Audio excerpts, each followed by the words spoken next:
Hey people, what is up? Oh my god, I think I just heard my neck crack. Anyways, today I'm going to be giving you my ultimate, my most favorite dos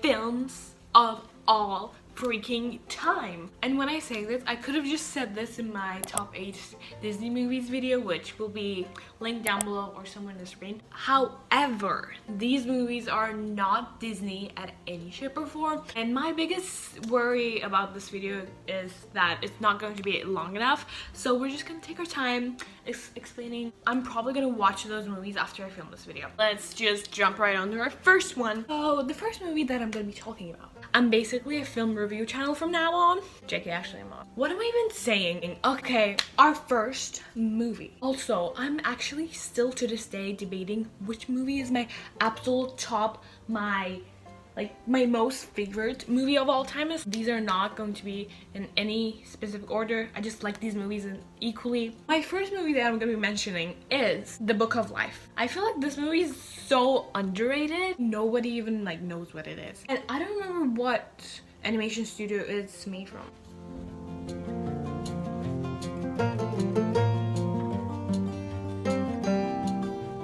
After 5 hours later, 5 minutes. The studio that created this movie is Real FX Creative Studios and 20th Century Fox Animation. Okay, I'm not going to be telling you guys any spoilers about it. I'm just gonna give a little bit of background of what the movie's about. So the movie's plot goes through Mexico.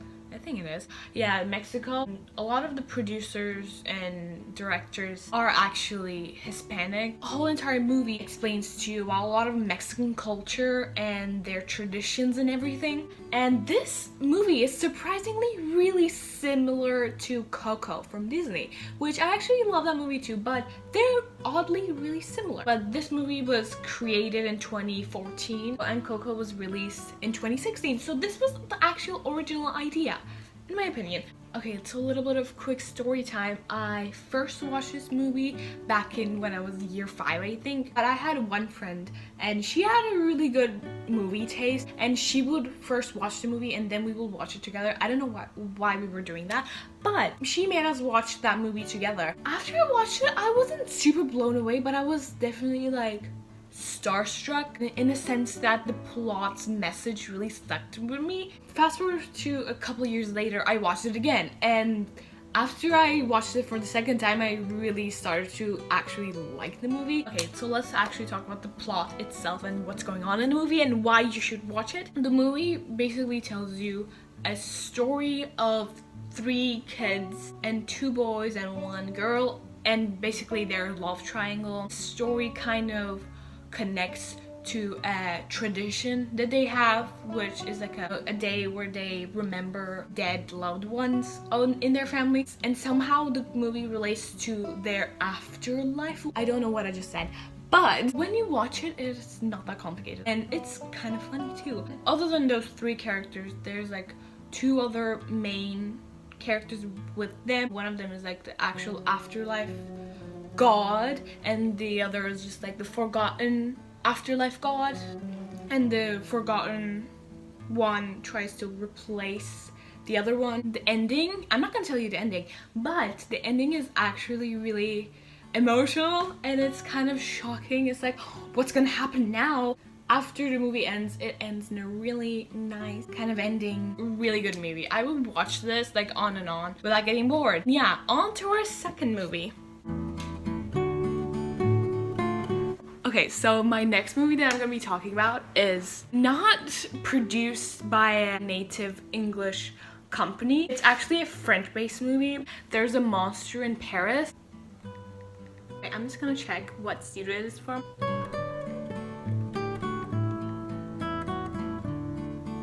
So I researched for about 10 minutes and I couldn't really find the studio name, but it was directed by Bibo Bergeron.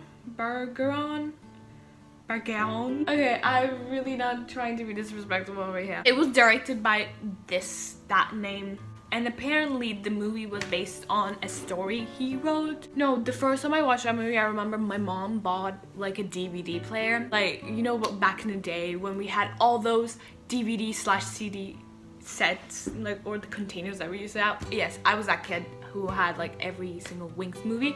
Anyways, back to our topic. I think I was in primary. I'm pretty sure I was primary, but I don't know what year it was. And while I was watching that movie, I didn't even know that it was French based. And fast forward to a couple of years later, when I watched it again, I actually learned that it's French based. It's so different from a normal, like an average Disney movie. Even though it's French language originated, so I watched it in English, the songs were still French. The songs amazing. Vanessa Paradis, love her. I don't know, there's just something about that movie that is just really good. You don't have to watch it to realize it. Main plot is that there are two friends and they have to like look after a professor's winter garden, and one of them accidentally drops a liquid to a seed, and then the seed grows and everything. After that night, a monster, I'm not gonna specify what it is actually, it's actually kind of mysterious when you find out what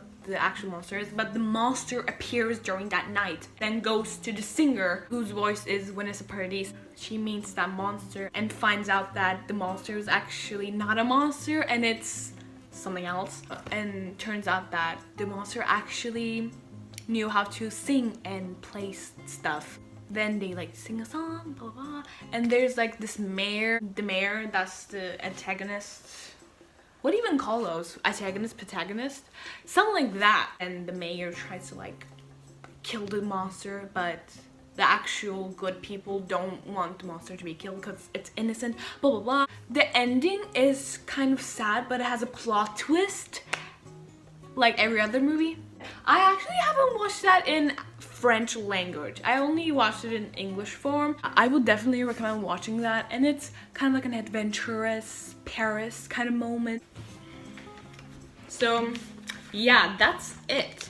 I wasn't inspired to make this video from anybody, and when I searched it up on YouTube, nobody has ever even done it really, so I just wanted to make it because when I usually don't know what to watch, I want some recommendation. If you feel like that, that's why I made this video, like top 2, because when you search that question up, you just see Watch Mojo videos, and even if you don't like the movies that I picked, that's okay too. I realize that these are both animation, which no one's surprised. I'm an animation kind of gal. These are all family types of movies that you can watch, and it's suitable for younger childs as well. That's basically it. Hope you enjoy this video. Let me know if you would want a Netflix version of it. I'm debating if I should film it, but I don't know because it might be kind of boring. But if you really want me to, I can film it. My school is going to open next Monday. I'm pre-filming like crazy at this moment, and hopefully I can be consistent with my uploads. Hope you have a really positive and fun day, and peace out.